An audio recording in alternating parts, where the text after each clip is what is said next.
Breaking news. রাজধানীর গুরুত্বপূর্ণ এলাকায় আজ সারাদিন ধরেই ছিল টানটান অবস্থা, কারণ নবম জাতীয় পে স্কেল বাস্তবায়নের দাবিতে সরকারি কর্মকর্তা কর্মচারীদের চলমান কর্মসূচি ঘিরে তৈরি হয় নতুন পরিস্থিতি। সকাল থেকে আন্দোলনকারীরা নির্দিষ্ট স্থানে জড়ো হয়ে অবস্থান নেন এবং প্রধান উপদেষ্টার বাসভবনের দিকে যাওয়ার চেষ্টা করতে পারেন। এই আশঙ্কায় শুরু থেকে এলাকায় আইনশৃঙ্খলা বাহিনীর বাড়তি উপস্থিতি দেখা যায়। পরে নিরাপত্তার স্বার্থে আন্দোলনকারীদের মূল অবস্থান থেকে সরিয়ে দেওয়া হলেও তারা পুরোপুরি সরে যাননি। আশপাশের গলি ও পাশের সড়কগুলোতে ছড়িয়ে অবস্থান করতে দেখা যায় অনেককে।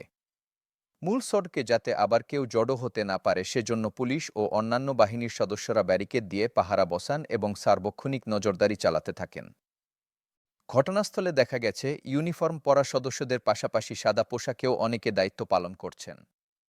তারা বারবার ঘুরে ঘুরে পরিস্থিতি পর্যবেক্ষণ করছেন এবং কাউকে বড়দলে জমায়েত হতে দিচ্ছেন না। সকাল বাড়ার সঙ্গে সঙ্গে এলাকায় সাধারণ মানুষের চলাচল কিছুটা স্বাভাবিক হলেও প্রধান সড়কের একটি অংশ বন্ধ রাখা হয় নিরাপত্তার কারণে।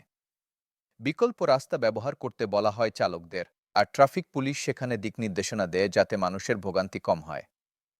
এদিকে একই এলাকায় অন্য একটি সংগঠন আলাদা দাবিতে অবস্থান কর্মসূচি চালিয়ে যায়। তারা জানায় তাদের দাবি পূরণ না হওয়া পর্যন্ত শান্তিপূর্ণভাবে অবস্থান করবে। জুমার নামাজের পরও তারা সেখানে বসে বক্তব্য দেন এবং কর্মসূচি চালিয়ে যাওয়ার ঘোষণা দেন। এর ফলে ওই সড়কের এক পাশ বন্ধ থাকলেও পাশের সড়ক দিয়ে যান চলাচল স্বাভাবিক রাখা হয়। নবম পে স্কেলের দাবিতে যারা আন্দোলন করছিলেন তাদের অনেকেই বলছেন তারা আপাতত ছড়িয়ে থাকলেও আন্দোলন শেষ হয়নি। দাবি আদায় না হওয়া পর্যন্ত পরবর্তী কর্মসূচি দেওয়া হবে, এমন ইঙ্গিত দিয়েছেন কয়েকজন প্রতিনিধি। তবে আইনশৃঙ্খলা বাহিনী সতর্ক অবস্থানে রয়েছে যাতে হঠাৎ করে বড় কোনো জমায়েত তৈরি না হয়। এলাকায় নিয়মিত টহল, গাড়ি তল্লাশি এবং গুরুত্বপূর্ণ মোড়ে চেকপোস্ট বসানো হয়েছে। অন্যদিকে প্রধান উপদেষ্টার বাসভবন সংলগ্ন এলাকায় দেখা গেছে কয়েক স্তরের নিরাপত্তা ব্যবস্থা। সেনাবাহিনী, পুলিশ, বিশেষ নিরাপত্তা ইউনিট সহ বিভিন্ন বাহিনীর সদস্যরা দায়িত্ব পালন করছেন।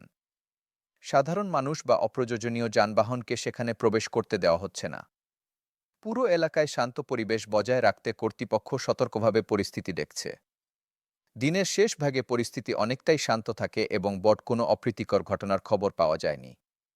প্রশাসন বলছে তারা চাইছে যেন কোনো পক্ষেরই ক্ষতি না হয় এবং স্বাভাবিক জীবনযাত্রা বজায় থাকে। অন্যদিকে আন্দোলনকারীরাও বলছেন তারা শান্তিপূর্ণভাবেই তাদের দাবি তুলে ধরতে চান। সেবি মিলিয়ে ব্লায়াই রাজধানীর এই এলাকায় এখন পরিস্থিতি নিয়ন্ত্রণে থাকলেও বিস্তৃতি পুরোপুরি শেষ হয়নি। সরকারি কর্মকারীদের দাবির বিষয়ে কি সিদ্ধান্ত আসে এবার পরবর্তী পদক্ষেপ কি হয় সেদিকেই এখন স্পারঞ্জার। আমরা এ বিষয়ে নজর রাখছি। নতুন কোনো আপডেট এলে পরবর্তী প্রতিবেদনে জানানো হবে।